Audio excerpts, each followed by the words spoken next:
Aquí comienza El Mundo de los Libros. 60 minutos de análisis y reflexión sobre los libros que transforman nuestra vida. El Mundo de los Libros.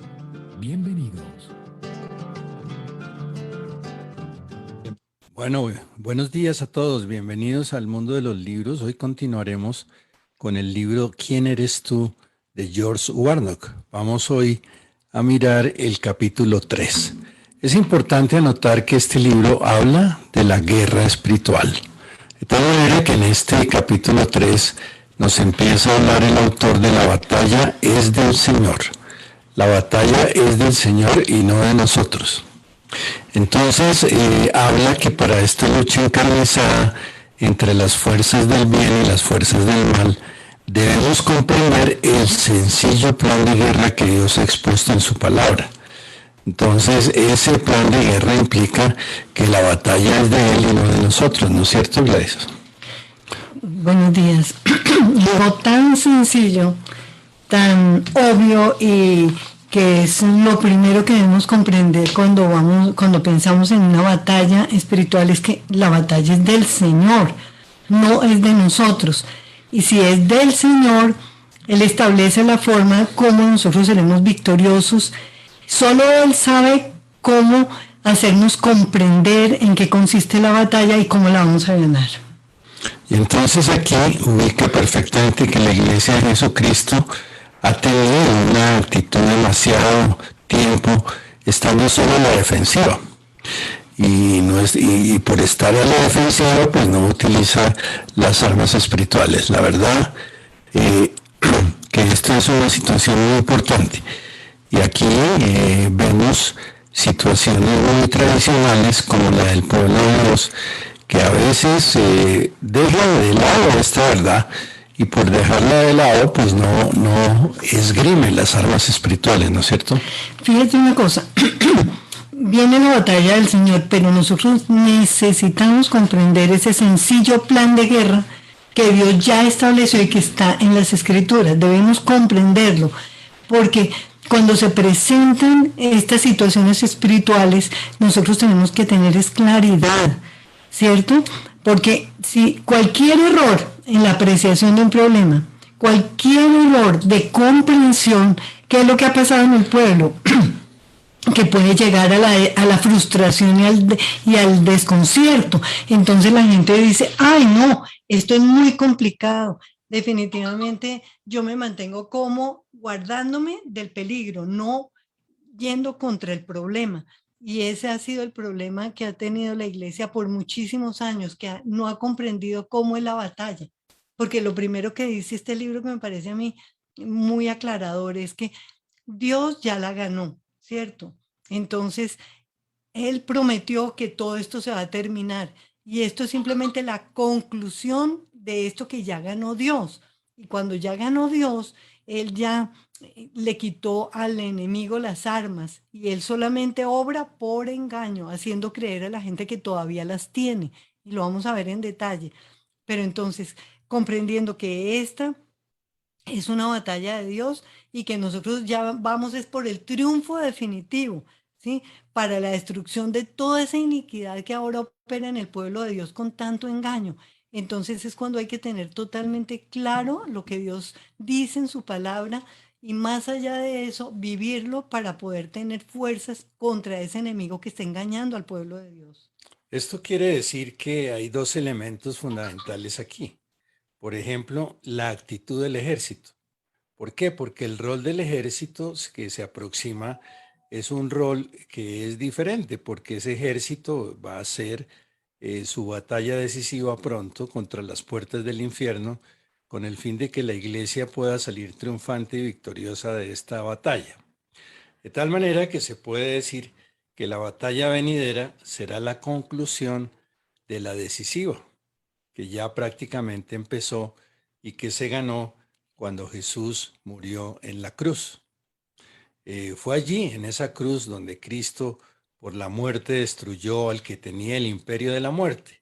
Esto es al diablo, pero la batalla que hablamos es la concluyente. pues esta será el día y la hora en los cuales Dios ejecutará la sentencia que fue proclamada en la cruz y en las huestes del mal. De tal manera que allí quedarán aplastadas bajo nuestros pies, como dice Romanos, y el Dios de paz quebrante presto a Satanás debajo de vuestros pies. Eso es Romanos 16:20. Sí. Fíjate en algo. Muchos piensan que no ha habido victoria. ¿En qué? Miren, puntos específicos. Uno, cuando ve un problema, tiene que desmenuzarlo y entenderlo bien. O de lo contrario, como que vive en una ola de equivocaciones y de temores y no sabe exactamente cómo es que está planteada la guerra. Y miren esto, no ha habido victoria, muchos lo saben. En cuanto al pueblo de Dios, en saber cómo prevenir el ataque del enemigo. Entonces de pronto se encuentran todos débiles, es que el enemigo a mí me tiene, me ha causado daños en mi casa, me ha hecho, pero ¿por qué no se ha prevenido ese ataque? ¿Qué dice en la palabra? Dice que nosotros estemos con el Señor y ¿quién es el que va a huir? Es el enemigo. Pero si nosotros estamos como brincando entre dos sitios, pues obviamente vamos a estar muy expuestos y vamos a estar presa fácil. No ha sabido cómo mantenerse firme contra las acechanzas del diablo y el Señor nos da la coraza de cómo podernos mantener siempre firmes ante todas esas acechanzas, porque un día podemos estar en oración, en ayuno, estamos muy bien con el Señor, pero otro día sentimos pues que se desbordan los problemas. ¿Por qué? Por no estar firme. ¿En qué? En lo que el Señor nos ha llamado a vivir. Dice, ¿cómo curarse de cualquier dolencia? Entonces llegan muchas personas y sienten que el poder no está. Y eso no se ha logrado tanto en la iglesia, por ejemplo, como recobrarse un retroceso espiritual. Mucho estamos como todavía con algo de religiosidad donde la gente dice, no, pero es que definitivamente yo le fallé a Dios, yo no sirvo para esto, yo mejor como que me acomodo. Es una apatía en la lucha y es por no tomar las armas y aquí las vamos a aprender. Sí, y aquí el libro habla de las dos panoplias. ¿Qué se entiende por panoplia? Entonces, por panoplia se entiende, en primer lugar, la armadura completa. Viene de la palabra, es una palabra griega. Esta palabra panoplia se emplea solo 2 veces en el Nuevo Testamento. En la primera se refiere a la panoplia de Satanás y en la segunda a la nuestra, es decir, hay dos armaduras, la que nosotros tenemos y la que tiene Satanás. Y si uno lee Lucas capítulo 11, versículos 21 y 22, se encuentra que cuando el fuerte armado guarda su palacio en paz, está lo que posee, mas si sobreviniendo otro más fuerte que él le venciere, le toma todas sus armas, ahí entre paréntesis panoplia, en que confiaba y reparte sus despojos. Quiere decir que cuando hay un movimiento fuerte de la batalla y hay un vencedor y un vencido, pues el vencedor toma la panoplia de su vencido. Por eso es que aquí exhorta fuertemente con que tenemos que vestirnos de toda la armadura de Dios para que podamos estar firmes contra toda acechanza del diablo. Y por eso insiste Efesios en que, por tanto, tomad toda la armadura de Dios para que podáis resistir en el día malo y poder estar firmes acabada toda la obra. Otro problema que hemos visto, ¿cierto, Gladysita? Es que la gente pelea pero sin la armadura. Eso equivale a una persona un poco necia que, pues, imaginemos un soldado que vaya a la guerra sin fusil. ¿Qué podría pensarse de ese soldado, no? Está fuera de contexto, está desubicado y así nos pasa a nosotros muy frecuentemente. Por eso, de lo que se trata es de vencer al hombre fuerte, y este hombre fuerte, pues, implica lograr una victoria contundente e ir por el plan de Dios para la batalla. ¿Puedo leer la de Efesios? La leo desde el 6:10. Dice, por lo demás, hermanos, confortados en el Señor y en la potencia de su fortaleza. Vestidos con toda la armadura de Dios. Aquí es donde la palabra griega es panoplia, que es la vestidura completa. Dice, vestidos de toda la armadura de Dios para que podáis estar firmes contra las acechanzas del diablo, porque no tenemos lucha contra sangre y carne, sino contra principados, contra potestades, contra señores del siglo, gobernadores de estas tinieblas, contra milicias espirituales en los cielos. Por tanto, tomad la armadura de Dios, la panoplia, para que podáis resistir en el día malo y estar firmes, acabada toda la obra. Y ahí la describe cómo va, porque es que está toda la armadura. Dice, en los lomos ceñidos con la verdad y vestidos con la cota de justicia, calzados los pies con el evangelio, el escudo de la fe, el yelmo de la salud y la espada del espíritu, que nos equipa completamente. Así es.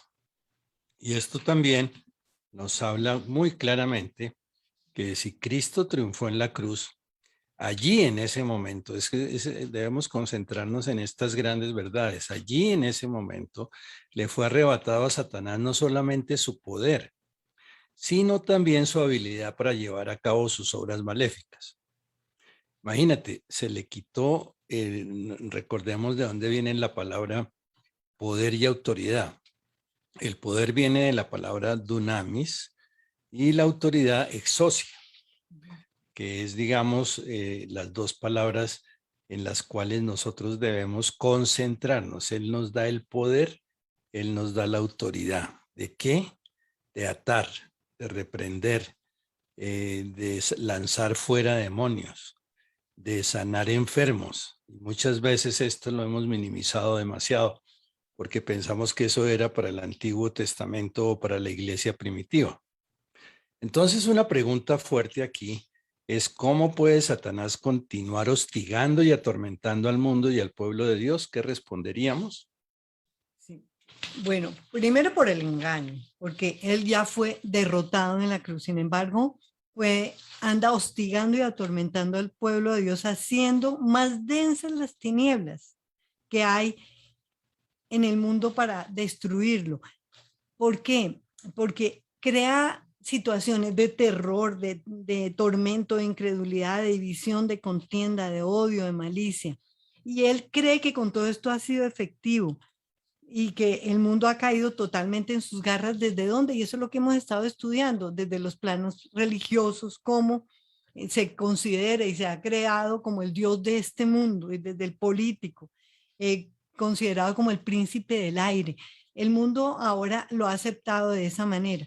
Pero yo quería ver un poquito más acerca del hombre fuerte, porque es que como lo menciona la Biblia, hay 2 veces que se refiere a la panoplia, a la armadura completa. Y las 2 veces están en el Nuevo Testamento, pero lo que hace referencia es que hay 2 hombres fuertes y uno, el más fuerte, va a vencer al otro ¿en qué? Lo vence al hombre fuerte, luego le quita la armadura y luego reparte sus despojos.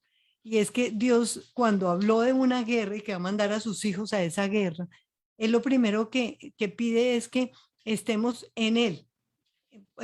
Como dice aquí en Efesios, dice, confortados ¿con qué? Con el poder de su fuerza, con la potencia de su fortaleza y confortados en el Señor, porque vamos a derrotar al hombre fuerte porque estamos con el más fuerte que él y estamos llamados es a atacar, no a salir corriendo y a buscar dónde escondernos, es a atacar.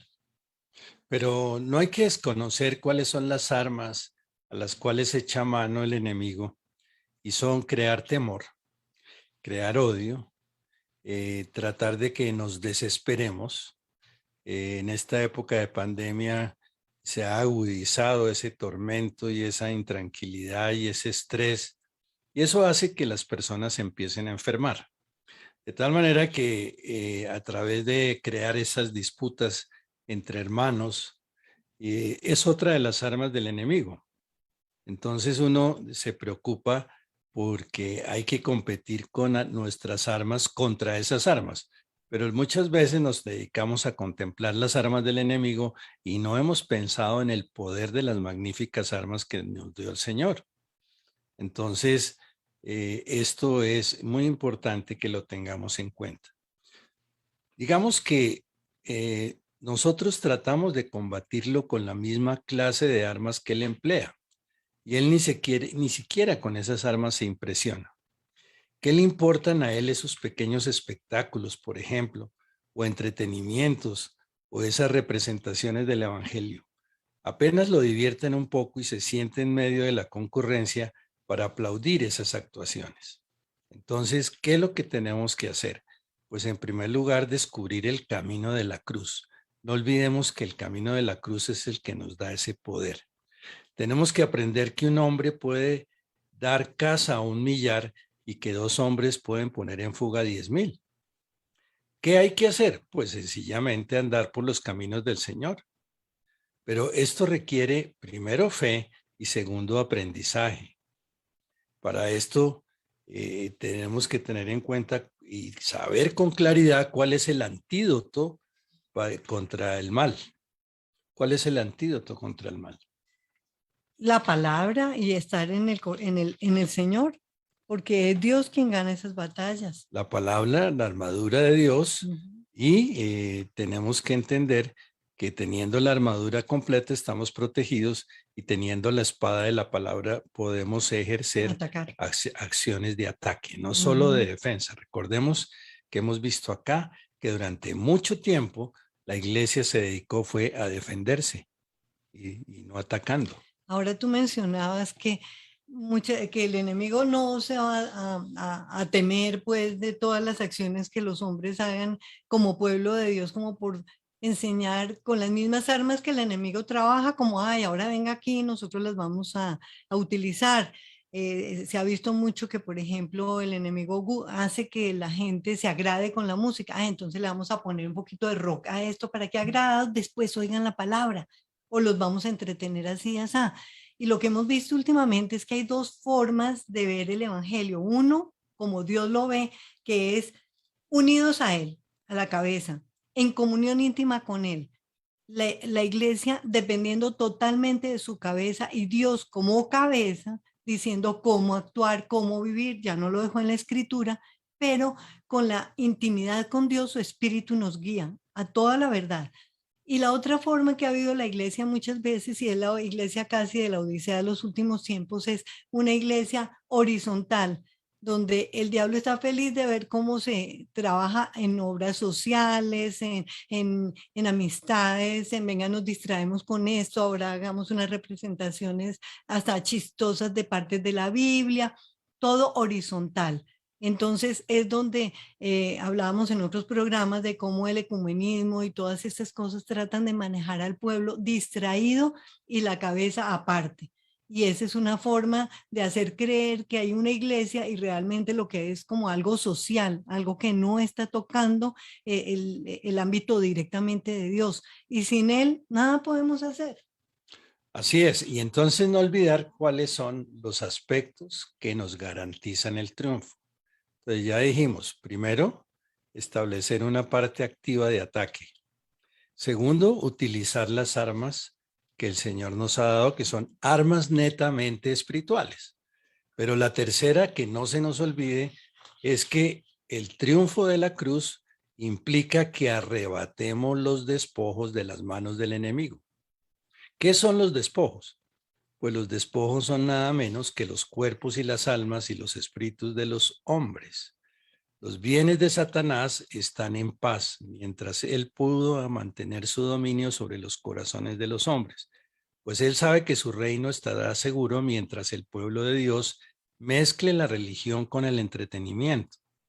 Cuando el pueblo de Dios utilice trucos y la política continúe involucrando ciertos procedimientos de este mundo que son elementos naturalmente distractores. Pero bendito sea Dios, nuestro Señor ha triunfado y gobernado y reinado pacientemente desde el trono de su gloria en medio de sus enemigos. Entonces, esto es lo mismo que tenemos que hacer acá. Debemos triunfar en medio de nuestros enemigos. De tal manera que el pueblo de Dios no es solamente para que tome posesión de su herencia en Canaán, parados en la frontera de la tierra prometida, y luego se quede ahí haciendo alarde de todas las maravillas que hemos conseguido. No, ahí no nos podemos contentar. Es preciso echar fuera al enemigo y tomar posición del territorio y poder compartir el fruto de esta herencia espiritual con los hermanos. Ujú. Me agrada cuando habla de cuál es el recurso para el pueblo de Dios, porque muchos dicen, bueno, sí, yo oigo mucho sobre esto, pero ¿qué hacemos entonces? Primero que todo, curar la ceguera del corazón. ¿Cómo? Por el Evangelio. Por eso es que es tan importante que nosotros nos remitamos directamente a la palabra.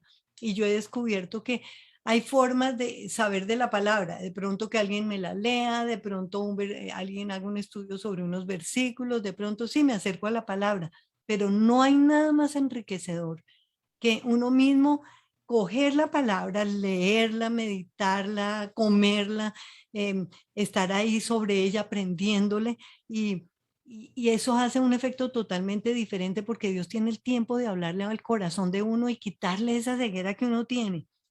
También encontrar uno ver con claridad que el ministerio del evangelio va mucho más allá que predicar un mensaje.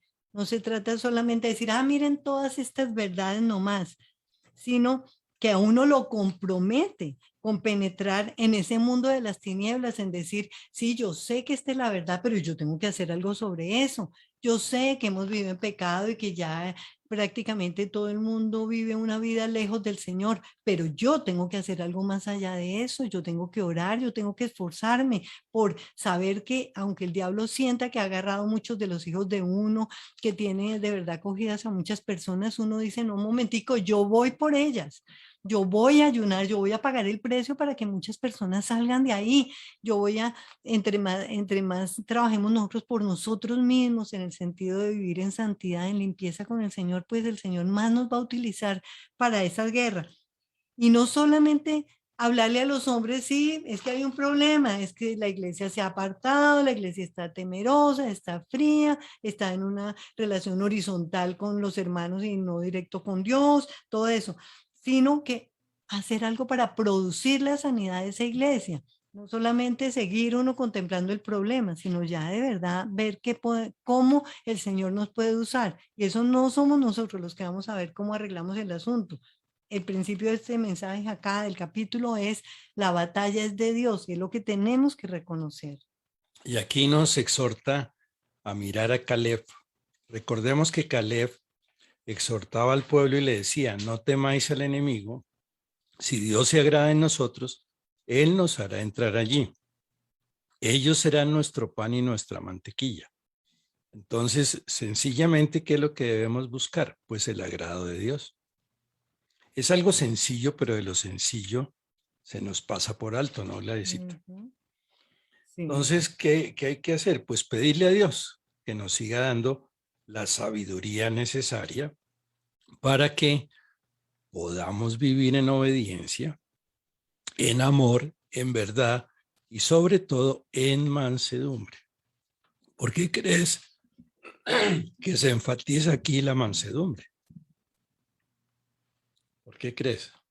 Porque cualquier situación donde nosotros no tengamos la humildad de estar al lado de Dios, quiere decir que nosotros estamos como levantándonos como otra cabeza ahí, y solamente hay una cabeza que es el Señor.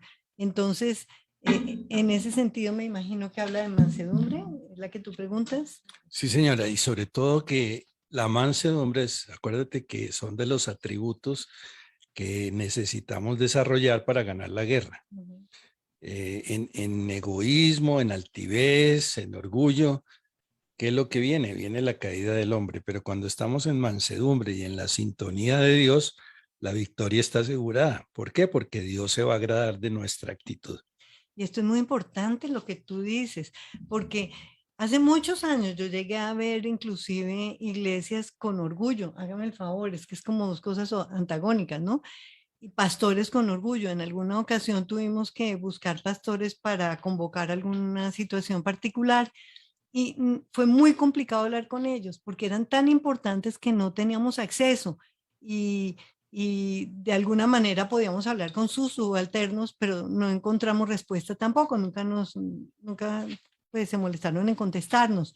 Entonces yo me pregunto, ¿qué iglesia puede de verdad penetrar las puertas del infierno cuando nosotros no estamos sometidos a la cabeza? Y esto de la humildad me parece a mí que debe tocar nuestros corazones y que Dios nos hable a cada uno de eso, porque ¿cómo es posible que en nosotros haya orgullo? Que no tengamos la humildad que tuvo Cristo, que nosotros podamos creer que por nosotros podemos hacer algo. Y todas esas circunstancias en las que nos han llevado a perder poder en la iglesia frente al enemigo, porque estamos combatiendo con las mismas armas del enemigo. El enemigo viene orgulloso porque por orgulloso prácticamente fue que terminó saliendo del cielo. Y ¿cómo puede una iglesia en orgullo también o con esos mismos defectos tratar de vencerla? Eso es imposible. Así es. Otro punto fundamental que señala aquí George Warnock es mantener la unidad del espíritu. ¿Qué significa mantener la unidad del espíritu? Pues en primer lugar, que existe un plan divino en las Escrituras que nos permite alcanzar la medida de toda la grandeza de Cristo. Recordemos que el apóstol Pablo nos aconsejaba guardar la unidad del espíritu. A medida que Dios nos va conduciendo al total conocimiento de la verdad, entonces ahí es donde se logra. De tal manera que nuestra búsqueda para conseguir más y más de esa plenitud de Cristo que todos anhelamos, pues nosotros como pueblo, ¿qué debemos hacer? Pues en primer lugar, estar seguros de la ayuda y de la orientación de Dios. Si estamos seguros de la ayuda y de la orientación de Dios, pues vamos por buen camino y podemos seguir así. Si vivimos en el Espíritu y saber cómo fomentar y mantener esta unidad en el Espíritu, pues definitivamente vamos absolutamente seguros. No podemos olvidar que Dios no busca solamente la unidad, pues Babilonia también quiere eso mismo, sino lo que él quiere es la unidad del Espíritu. Es muy diferente la unidad a la unidad del Espíritu. Sí, y yo creo firmemente que esto se refiere a que nosotros sin Él nada podemos hacer. Tenemos que tener unidad personal y colectiva con el Espíritu Santo. ¿Y cómo lo vamos a lograr? Siendo como Él. Es que por andar con Él, nosotros aprendemos a ser como Él. Amamos lo que Él ama. Decimos lo que Él dice.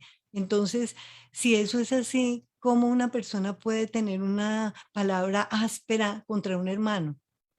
Sí, Dios no lo haría, ¿sí? Hacer lo que Él hace y Dios nos dará los recursos. Es tan increíble cuando nosotros nos proponemos por el amor hacer algo por alguien. Es increíble hasta donde nos puede llevar Dios. No más recuerdo, hace muchísimos años, muchísimos, yo estaba trabajando en una empresa minera y la casa principal quedaba en Montería, por ahí por Montelíbano, Córdoba. Y recuerdo muy bien que como para ellos tener un punto de contacto en Bogotá era demasiado importante porque muchas eran niñas del pueblo que nunca habían venido y todo les parecía muy complicado. Pero una vez me hablaron de una niña que se había venido aquí a trabajar y la había atropellado un bus y le había partido una pierna. Entonces yo le pedí a Dios, ayúdame a hacer algo por ella. Y aún me tocó hablar con unas monjitas y ellas le donaron todas las implantes y una cantidad de cosas para que la niña fuera recuperada. Y yo me ponía a pensar, Señor, solamente tú en mi corazón compasión por la niña, no más. Yo tuve, Señor, por favor, ¿qué puedo hacer por ella? Ayúdame a hacer algo. Y no fue sino ir y hablar. Y yo creo que cuando uno tiene el corazón de Dios, entonces Dios es el que hace las cosas. Ni siquiera me quería probar a mí diciendo, ahora coja de la próxima quincena y la próxima y arregle con una cirugía plástica esta pobre muchachita y ayúdele con todo esto. Lo único era tener el corazón de Dios, pensar como Él pensaba y hacer lo que Él haría. No más, Dios hace todo. Y que nos duelan los descarriados. A veces uno ve personas perdidas y si el corazón no lo tenemos con el Señor, en esa unidad de espíritu, uno dice, ay, pero qué persona tan molesta, tan defectuosa. Pero cuando va uno a llorar de verdad por estas personas que a más de molestas pueden estar muy atadas en pecados, en tristezas de la vida, y si a uno no le importan los perdidos, entonces está esperando acaso uno, es que, ay, venga rápido, Señor, para irme ahora sí al cielo porque esto está muy cansón. es que es mucho más allá de eso, es que tener el corazón de Dios de verdad es obrar en el mundo como Él lo haría, somos sus pies y sus manos. ¿Mm? Y que como la paloma que lo simboliza el Señor, tener un alto vuelo para que nos apartemos de todo lo que no le gusta al Señor. Y nosotros en esto nos vamos volviendo muy borrosos, porque yo recuerdo la palabra del Señor donde dice que todo lo que es bueno, todo lo puro, todo lo que es santo, si hay virtud alguna, pensar en eso. Y el Dios de paz estará con nosotros. Y nosotros permitimos en nuestros ojos y en nuestro corazón recibir cosas que no vamos a pensar en todo lo bueno, ni todo lo puro, ni todo lo santo, ni lo amable, ni lo que tiene buen nombre, ni nada. Y entonces estamos abriendo puerticas, puerticas, y la primera puerta que se abre es como la de contemporizar con el mundo, decir, bueno, pero tampoco es tan malo, es que me estoy volviendo demasiado estricta y esas cosas. Pero Dios lo que Él quiere es que nosotros volemos como su Santo Espíritu y nos apartemos de todo lo que no es de Dios. Y el apartarse, Dios va poniendo claridad entre lo bueno y lo malo en la medida en que nosotros nos importa lo que Él piensa de qué es eso. A mí me llama la atención un librito que desde que uno estaba en la infancia le leían. Era una obra muy bonita que se llama La imitación de Cristo, de Tomás de Kempis. A mí me llamaba poderosamente la atención y yo reflexionaba. Y miren ustedes que ese nombre de imitar a Cristo es la acción que aquí propone George Warnock en este libro, porque cuando él dice que Dios quiere que nosotros digamos lo que Él dice, que hagamos lo que Él hace para rechazar el mal, entonces lo que está diciendo es que debemos imitar a Cristo. Entonces ahí viene la pregunta que durante mucho tiempo estuve yo dándole vueltas. ¿Cuál es el mejor consejo sabio que puedo yo tener cuando voy en ese deseo de esa sintonía y de esa unidad de espíritu? Pues yo pensaba, realmente, cada que se me presente un acontecimiento de la vida, yo me preguntaba, ¿qué haría el Señor Jesús en este momento? Y eso, estimados oyentes, es sin duda alguna una gran experiencia, ¿saben? Porque cuando uno piensa qué haría el Señor Jesús con una situación similar, se ubica uno en que definitivamente las soluciones humanas no tienen nada que ver con todo este contexto que hemos venido explicando en el día de hoy. Sí, bueno, tú decías, si nos humillamos en el Espíritu, es que mire, ¿cómo vamos a disfrutar de nuestra herencia en el Señor? Y parte de nuestra herencia aquí es que nosotros vencemos como Él venció. Y miren esto, si nos humillamos ante su presencia, yo no sé de ustedes en este momento cada uno preguntándose cómo me puedo humillar ante el Señor en su presencia, es entregar la vida entera, es declarar que Él lo es todo y que reconocemos todo en el fondo, que por Él es que podemos hacer las buenas cosas de esta vida y las buenas cosas las vamos a saber cuáles son las que Él nos tiene destinadas, es por Él. Y si vivimos en obediencia, porque nada sacamos en decir, bueno, la Biblia yo la veo, la comprendo, todo me parece muy chévere, pero vivimos en obediencia, ¿en qué? En amor. Fíjense que en la palabra dice que por el amor es que la gente va a saber que somos los hijos de Dios. Y no es ese amor fingido de hermano y así con una cara pues toda santurrona, sino el amor se refleja en todos los actos de nuestra vida, en la justicia, en todo lo que hacemos. En amor, en verdad, nada de torcidos, en mansedumbre, no altivos, en unidad del espíritu. Es que hace que nosotros necesitemos reconocer esas virtudes, que no sean como, bueno, eso se vio en el pasado, mis abuelos como eran de queridos, ellos eran así, sino necesitamos reconocer esas virtudes y conservarlas como un tesoro en nuestro corazón, porque es que cuando nosotros no estamos tan enseñados por el Señor, fíjense que lo primero que va a brotar de nosotros en una conversación, en una relación, en lo que sea, es lo que hay por dentro. La carne es la que sale a hablar.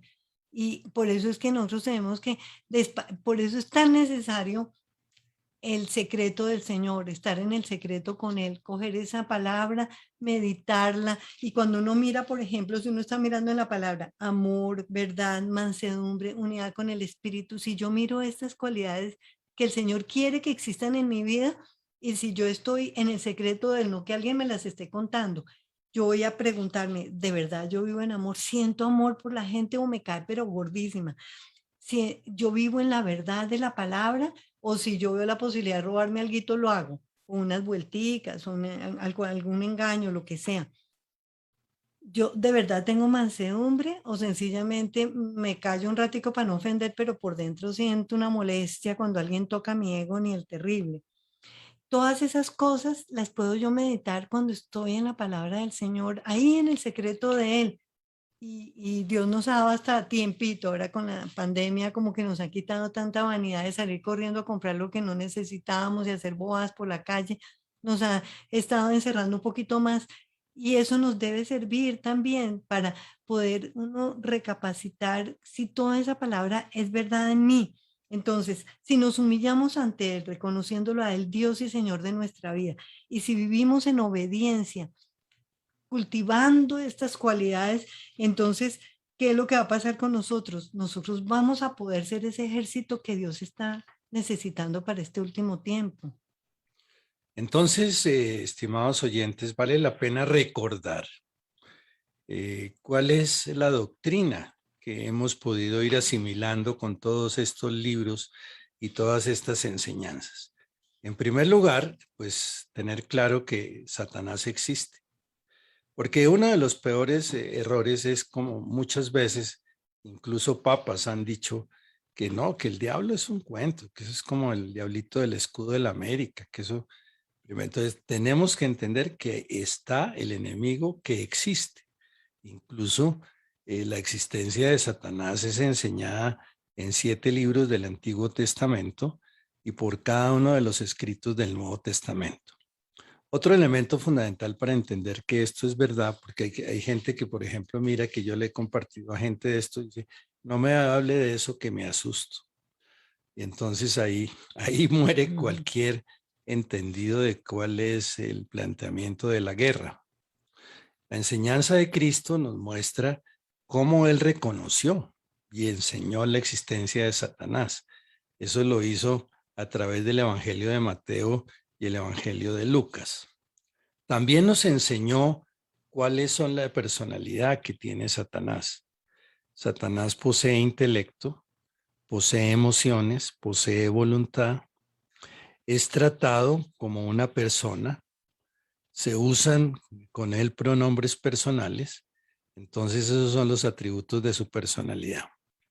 Sobre el nombre, recordemos los distintos nombres que a través de la historia le han dado a Satanás.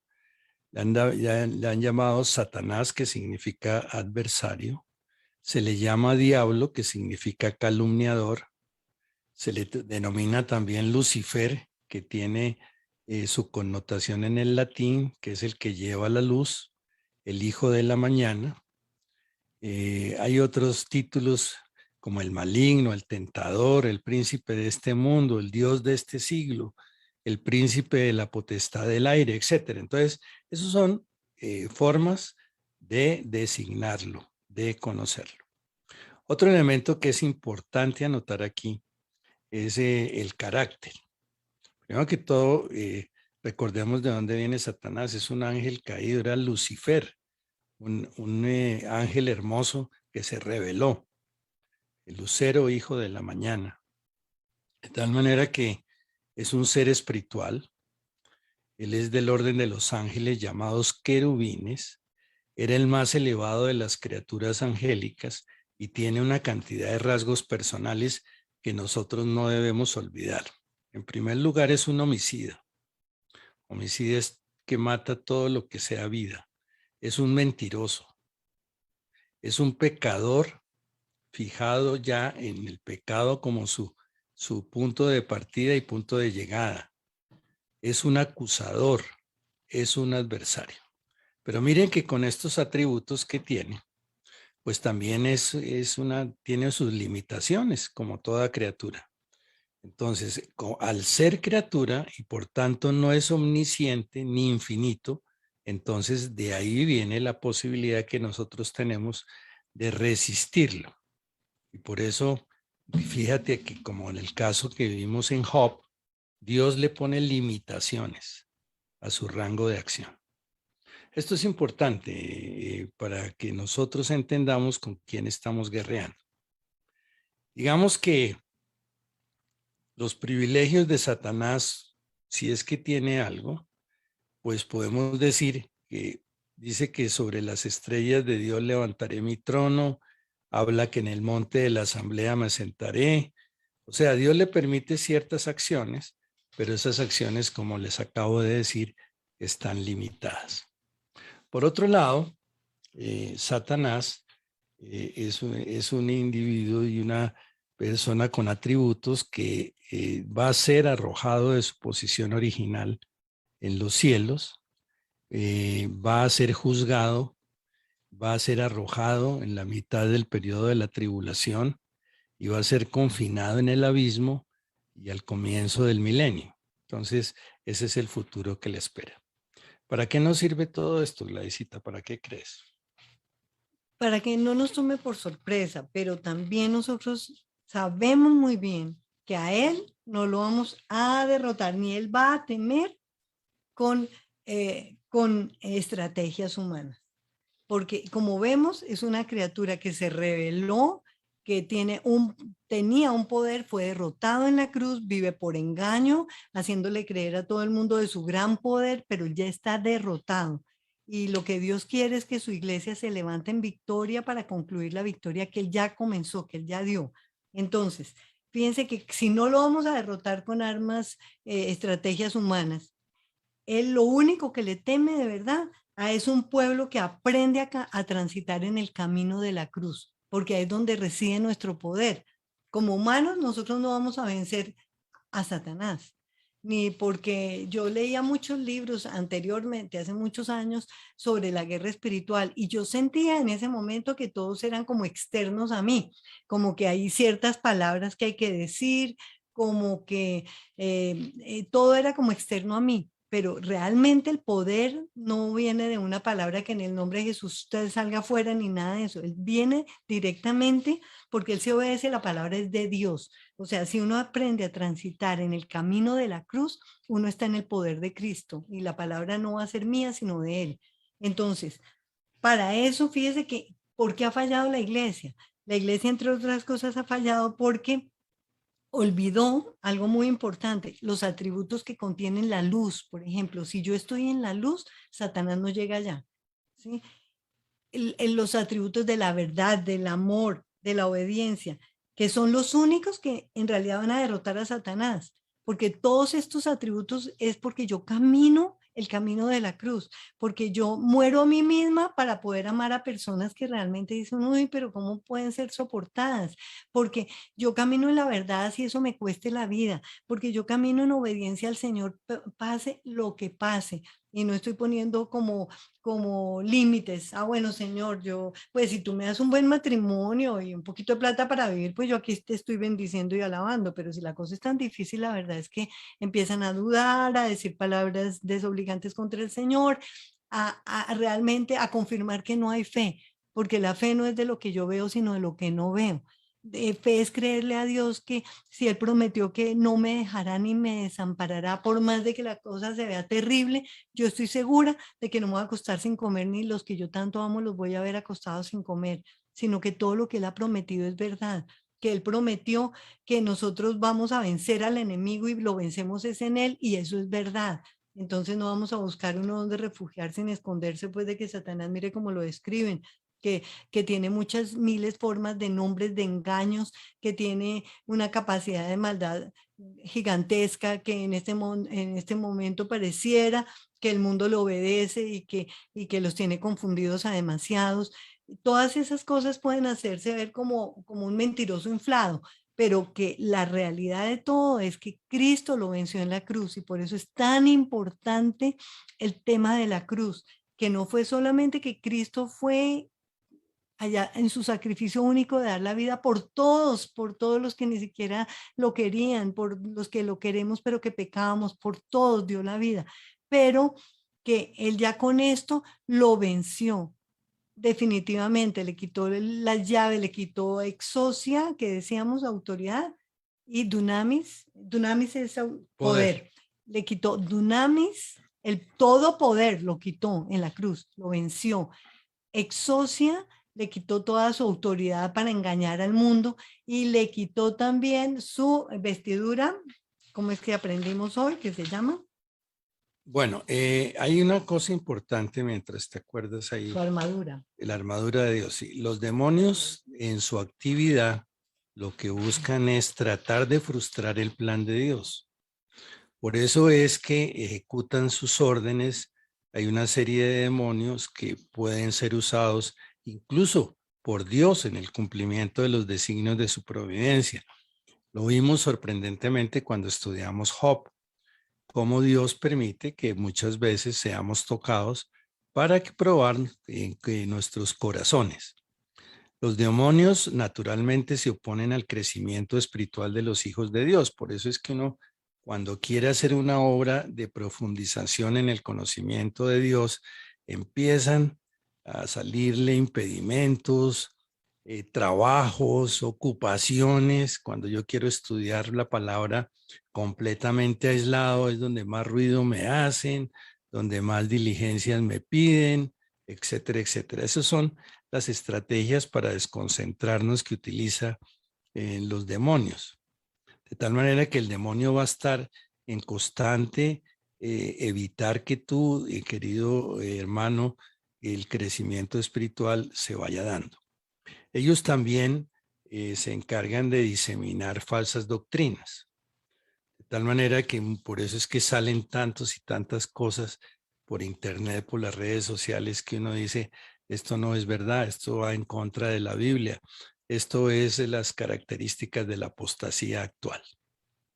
Y obviamente, pues en estos momentos de pandemia de COVID-19 y que dicen que viene otro cuarto pico, pues hay que estar tranquilos pensando que Dios nos va a proteger de uno más, sin duda. Pero entonces es donde más tenemos que estar en guardia y guerreando, porque muchas de las estrategias de Satanás tienden a tratar de poseer a las personas. Entonces muchas veces los demonios inciden en que se ejerza control e influencia directa sobre una persona, causándole trastornos en su mente y en su cuerpo. Vemos como, por ejemplo, hoy día están proliferando las enfermedades mentales. Cada día vemos que se necesita más consejería psiquiátrica, que se necesitan más tratamientos de la mente. Entonces eso es muy importante entenderlos, que puede ser una estrategia demoníaca que la combatimos con armas espirituales. Exacto, por ejemplo, es que él es el mentiroso y padre de mentira. Y algo que viene espiritual lo hace confundir con algo emocional, muchas veces algo que viene del cuerpo. ¿Para qué? Para engañar a muchos. Por ejemplo, hace que la gente ahora dependa de psiquiatras, de otras formas para mantener la tranquilidad, aun si no está tan mal de la cabeza. Entonces, de todas maneras, prevéngase con música, no sé qué, y quiten a Dios de por medio, cuando Dios es nuestra paz. Y muchas veces la gente anda en problemas así de llevados, es porque no tienen paz por dentro, porque también el espíritu los inquieta, en el sentido de que están cometiendo errores, maldades, están haciendo todo en desacuerdo con Dios. Pues claro, su conciencia los atormenta. Entonces vamos a donde un psiquiatra, me tomo unas pepas, me quito esta falta de paz que tengo, porque el enemigo es padre de mentira y él ha engañado a todo el mundo. Y acá hay una partecita en el libro de George Warner que me gusta, que dice que la razón es muy evidente, porque no nos hemos dado cuenta que todas sus armas operan en zonas de impostura y de tinieblas. Todas son parecidas. Él vive en las tinieblas y opera desde las tinieblas. Entonces es cuando todo lo que produzca temor, odio, tormento, disputas, luchas y cosas similares, él está ahí metido, donde no hay paz. Entonces, ¿qué es lo que Dios quiere cuando pasan esas situaciones? es donde hay carencia de paz, que pongamos la luz. Pero Dios sabe que si nosotros no estamos en obediencia a su palabra, si no caminamos con Él, pues nos vamos a tener poder contra el enemigo, y el enemigo sí que lo reconoce. Entonces, si nosotros vamos a pensar que Él tiene gran poder, porque Él se describe pues como el que puede acabar con el mundo, y mire cómo lo tiene engañado. Entonces, nosotros no podemos ponernos en un plan de tú a tú, en competir con el mismo tipo de armas, ni con hacer estrategias contra estrategias que Él proponga, ni nada de eso, sino que nuestras armas definitivamente son espirituales para combatir potestades y demonios. ¿Y cuáles son? Son las armas que el Señor nos ha dado. Y si nosotros tenemos equipado con Efesios 6, exactamente así, con el yelmo de la salvación, con la coraza de la justicia, con la espada del Espíritu, caminando en el Evangelio. Si nosotros estamos perfectamente vestidos como Dios nos pone el vestido para protegernos y para que luchemos y ganemos, entonces de nada sirve todas las ocurrencias del mundo, ni nada lo que con nuestra mente humana podamos sacar. Al contrario, es lo más loco del mundo entero, andar con el mentiroso, el engañador, andando bajo sus mismos principios, haciendo cosas locas. Sí, entonces no olvidar, estimados oyentes, cuáles son los roles que utiliza el demonio para fastidiar. Entonces, esto es parte de la estrategia espiritual que hemos venido tratando con este libro de George Warner. Entonces, no, por ejemplo, detectar fácilmente todo lo que es inmoral, allí Satanás tiene una mano puesta. Eso lo hemos visto a través de la proliferación de la pornografía. Esto de la pornografía tiene unos efectos que van creciendo progresivamente y que terminan consumiendo a una persona en un infierno mental tremendo. Entender, por ejemplo, la naturaleza de los seres espirituales. Digamos que son falsificadores de la realidad, de que en un momento dado la actividad de los demonios se va a manifestar muchas veces infligiendo enfermedades. Por eso es que cuando estamos enfermos hay que orar mucho para discernir qué tipo de origen puede tener esta enfermedad. Y después de la oración el Señor muestra exactamente si es una enfermedad que viene de origen espiritual o si es algo orgánico de vieja data. Por ejemplo, otra cosa muy importante es que eso de que el demonio no nos deja crecer espiritualmente, pone frenos. Entonces es momento de reprender, de revisar y de pedirle a Dios que nos permita superar esos estancadas que nos pegamos a veces. Entender, por ejemplo, también algunos elementos claves, como es lo de la posesión demoníaca.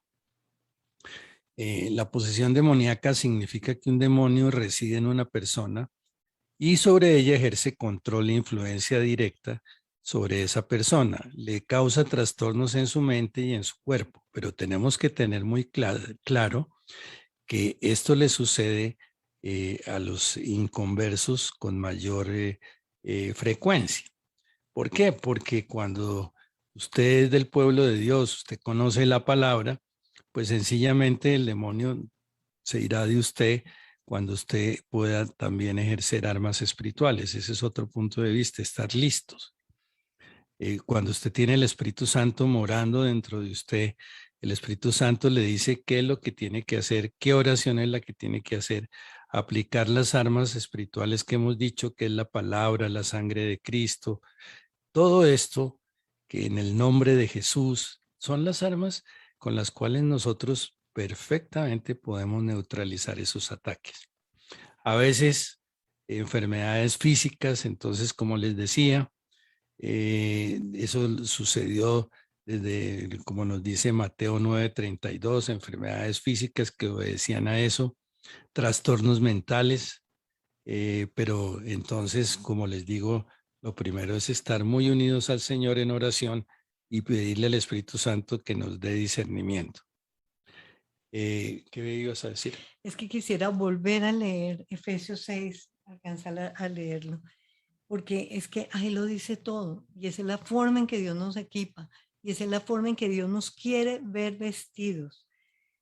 Dice, Por lo demás, hermanos míos, confortados en el Señor y en la potencia de su fortaleza. Es en Él que tenemos que estar, vestidos de toda la armadura de Dios para que podáis estar firmes contra las acechanzas del diablo, porque no tenemos lucha contra sangre y carne, sino contra principados, contra potestades, contra señores del siglo, gobernadores de estas tinieblas, contra malicias espirituales en los cielos. Por tanto, tomad toda la armadura de Dios, toda completa, para que podáis resistir en el día malo y estar firmes, acabada toda la obra. Estad pues firmes, ceñidos vuestros lomos de la verdad y vestidos de la cota de justicia y calzados los pies con la preparación del evangelio de la paz, sobre todo tomando el escudo de la fe, con que podáis apagar todos los dardos de fuego del maligno, y tomad el yelmo de la salud y la espada del Espíritu, que es la palabra de Dios. Por toda oración y ruego, orando en todo tiempo en el Espíritu y velando en ello con toda instancia y súplica por todos los santos. Importantísimo. Aquí pues cabe la reflexión que motivó la escritura de este libro por parte de George Warnock. George Warnock tenía la inquietud antes de escribir este libro, en donde él dialogaba con muchas personas y esas personas le decían que aquí, ¿cómo le ha ido, hermano? Entonces le respondían, aquí luchando con el diablo, muy ocupado. Entonces uno dice, bueno, fantástico, estás en guerra, sí.